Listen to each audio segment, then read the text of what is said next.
Okay, so the last unit on Unit 3, or the last chapter in Unit 3 is Chapter 10, which is Memory Components, Forgetting, and Strategies. So if we jump right into the discussion again, this chapter I think you guys are particularly going to like. It's not that I don't want you to learn the components of this, but because this is right before your guys' reading week, or family week, I wanted to make this relatively easy for you. So you have a really simple quiz right before you go on to your break. So the quiz is going to be 10 questions.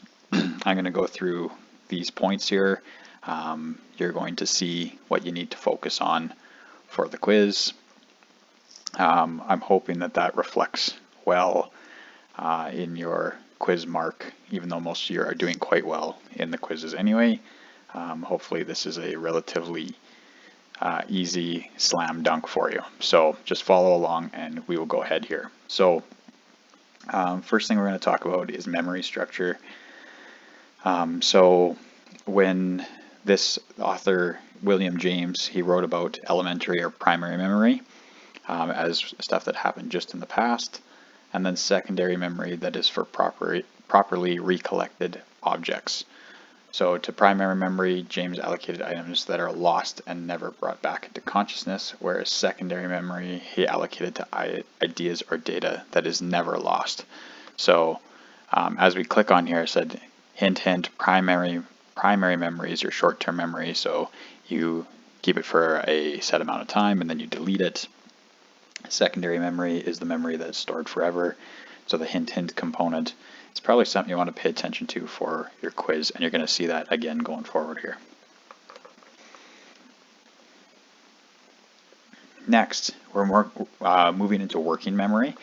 So working memory serves as a temporary workspace. So it's kind of like that primary memory component that William James talked about is, you have this temporary memory or this temporary area that you do some of your work in, and then that becomes something that you can kind of forget and just leave to the side, and you don't need to store it permanently after that component. So again, hint, hint, working memory serves as a temporary workspace. Researchers have also proposed that a fourth subsystem might exist in working memory, which is the motor store. So you guys can see these other subsystems up here is the phonological loop, which is short-term storage of verbal information. The second is visuospatial sketchpad, which stores visually detected spatial information for short periods of time. And the third subsystem is the central executive, which coordinates information from the working memory. So it kind of like integrates everything together. This fourth subsystem, again, I highlight here as the motor store because, hint, hint, this might be on your quiz. Duration. So the duration of your working memory. Oftentimes that in the working memory, it shows that we tend to lose information from working memory after about 20 to 30 seconds. So it doesn't stay in our system very long. Again, it's that temporary workspace, so it makes it really easy for people to kind of shift in and out of their memory, and they don't need to store things permanently in that space. So same thing here, hint, hint, working memory, 20 to 30 seconds. Next is capacity. So in this working capacity concept, this man, George Miller, in 1956, he wrote an article, and he provided evidence to indicate that we have capacity to hold about 7 items, plus or minus 2, such as words or digits in short-term storage. And to increase the size of an item in memory involves a term called organization, which we'll consider later in this discussion. So this is what we call chunking. So you guys actually do this all the time. So when we had phone numbers, back when I was a kid, phone numbers were 7 numbers. There was no area codes. It was just 7 numbers. That's all you had to remember. And we went from that to adding the area code. I don't know exactly when we did that.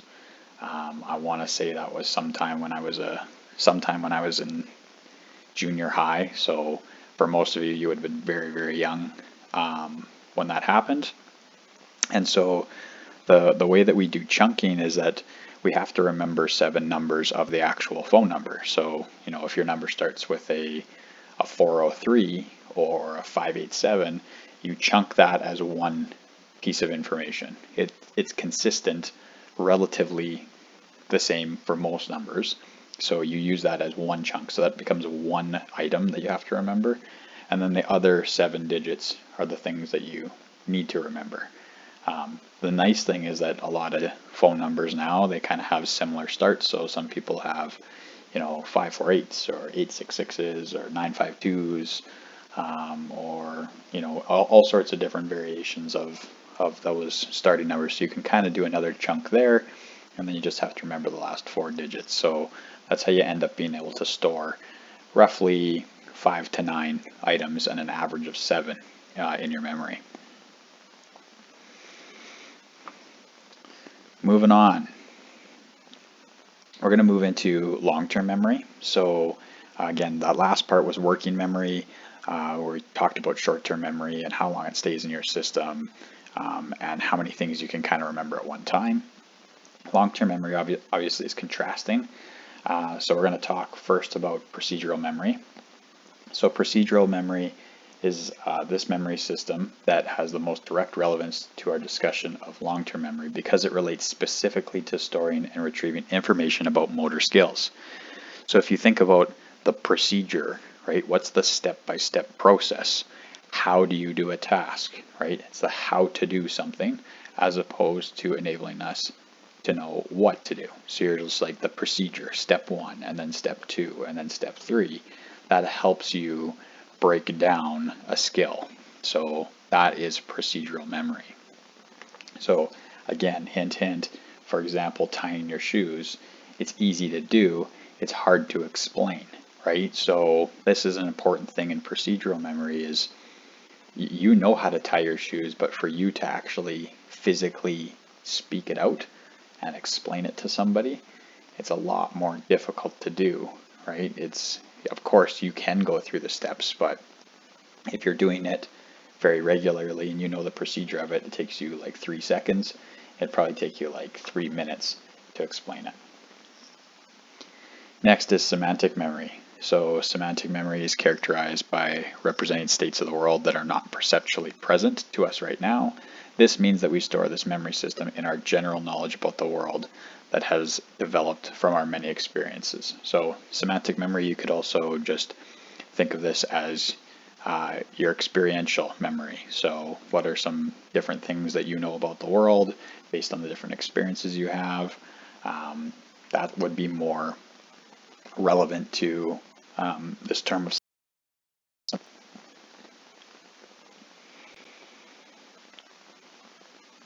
Finally, we have episodic memory. So episodic memory is oriented to the past in a way in which no other kind of memory or memory system is, and the only memory system that allows people to consciously re-experience past experiences. So if you had an episode of getting in a car accident, that would be an episodic memory, right? If you had an episode where you won this big event or you won this big award, right, you would be able to relive that experience because it is very relevant and important to you. So that relates back to episodic memory. They do provide an example of here, like, do you remember your first day of school? And then you might retrieve that information from episodic memory. So again, hint, hint. Another example here is like if a basketball player is very nervous about their next game, so to calm their nerves, they visualize how they balled so hard and scored a bunch of points the game before, right? Like you're trying to kind of draw back on previous experience to say, hey, you know what, I've done this before, I can do it again, or I've had this previous experience, so I can relate it back to this new experience that I'm about to have here. Next, we're moving down the line here, and this is kind of like more in the memory testing component, right? So I know sometimes people have done, remembering or memory testing at some point in your life. Like you guys have probably played some type of game at some point where, you know, you have to remember, you have to do like that matching game where you have to match cards. So you're, you know, you're putting a card up, you pull a card up and you're like, okay, where's the matching card of this based on what I've seen prior? So they sometimes use that as a memory test.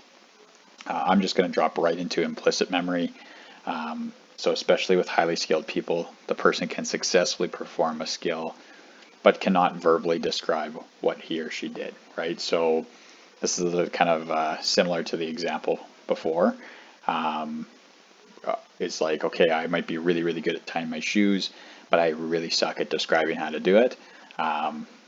And exactly what I wrote here is like, you suck at describing the skills you're highly skilled at, right? Like if you're really, really, really good at something, oftentimes it's hard for you to actually teach that component because it just comes so natural. It's just so automatic for you. So that would be the component of that, implicit memory. If we look at more explicit memory tests, you can do things like recall tests, recognition tests. You know, it's your ability to consciously remember. So that's more explicit memory. The implicit memory is basically more integrated into this kind of component of, okay, this is really automatic to me. I just remember how to do it because it's like riding a bike sort of thing. That's more implicit memory. Next is forgetting. So now we've talked about working memory, we've talked about long-term memory. Now we're going to talk about actually forgetting. So the first component is trace decay. So anybody who's heard of the term decay knows that over time things just break down as time goes on. So that's kind of what we're getting into in this component here. And so what they say here in this line is forgetting typically refers to a retrieval problem rather than information that is no longer in memory. So somebody will ask you like how to do a particular math equation, and you know you've done it before, right? You probably did it in math 10 or math 20 and you're like, okay, I've done that, but you don't remember how to do it right now. So you don't know how to retrieve that information. It's not that you don't know it. You probably have it buried deep in your memory somehow. So the forgetting part is more the part where you cannot retrieve it, and it's not that you don't know it. So again, hint, hint, your brain doesn't suck, but you suck at finding the information. So think of trying to find one specific book in a huge library, right? So you're just not good at finding that particular piece of information. Moving on, we are going all the way down here, and we're moving into movement characteristics related to memory performance. So we're talking about location and distance characteristics. So we're going to talk about golf again because this is my bias, and this is the example that's provided in the text. So for example, if you're teaching a beginner golf swing, the important phases of the swing that he or she should concentrate on are the critical location points in the swing. So the keys could be the beginning point of the backswing, or the location point at the top of the backswing, or the position that you want them to be on the follow through. Just kind of those key positions. This could apply to like basketball, right? Like how do you want someone's hand to be just before they shoot? How do you want it to look when they release the ball? You know, those key position points that you want someone to nail down, that's going to help them execute a skill. So this, again, movement characteristics related to memory performance. Click, click on here. Hint, hint. Golf is awesome, but this is also a question on your quiz. So using visual cues to help with swing length is a way that you can get people to kind of nail down these positions, right? So, okay, we're gonna stop your swing roughly at this point, and I want it to look like this, right? I want it to visually look like in a certain position. Or like in soccer, you might not actually kick a ball. You might be like, I kind of want it to look like this when you're kicking. That could be another example, right? If you're showing someone how to paint art. You might be like, I want you to hold your hand like this so you can execute this skill properly. That is, again, teaching kind of these critical location points in the skill.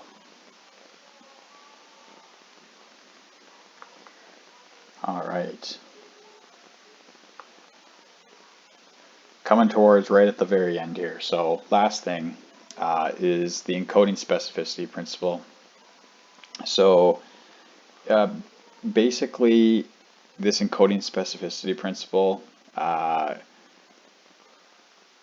it is basically saying that you have to be specific to the skill that you're trying to accomplish. That's more or less the idea behind this. So if you want to, again in this example, if you want to shoot a free throw, you need to do something that resembles a free throw, right? The same distance, the same ball, the same size hoop. It needs to be specific to the skill you're doing, right? You wouldn't practice free throws with a bowling ball because that's not specific to the skill you're trying to do. So you're trying to encode memory with the very specific skill that you want that person to do. So that is the encoding specificity principle. Again, same thing here. This is going to be on your quiz, so make sure you're aware of this particular term. And then finally, the encoding specificity principle is based on research findings that indicate that the memory representation for an action has stored with it important sensory and motor feedback information that is specific to the context conditions in which the action was practiced. Thus, the more the test conditions match the practice conditions, the more accurate the test performance will be expected to be. So again, if you're going to be, this is why sometimes teams, they pump crowd noise into their practice sessions. It allows them to practice in a situation that might replicate, the actual situation that they're going to be getting into in a game. It's more specific to the situation they're going to be in. So again, encoding specificity principle is making sure that the skill looks and feels as close to the real thing as possible. So that's how you can help people practice and remember what they feel like in certain situations when they get into the actual real event or real scenario when they have to execute that skill. But that is chapter 10. I tried to keep this very short for you guys. You have basically all of the quiz questions highlighted out for you here, so that should make it really quick for you so you can fire through chapter 10 and then enjoy your week off. Looking forward to the second half with you guys, and please reach out if you do have any questions about anything. I'd be happy to help you guys out, especially as we're getting halfway through. I'm hoping some of you are starting to pick away on your projects a little bit. So don't be afraid to reach out if you have questions about that. But I will see you guys back for Unit 4 after the break. So get some rest, enjoy, don't have too much fun, and we'll see you guys on the other side of the break.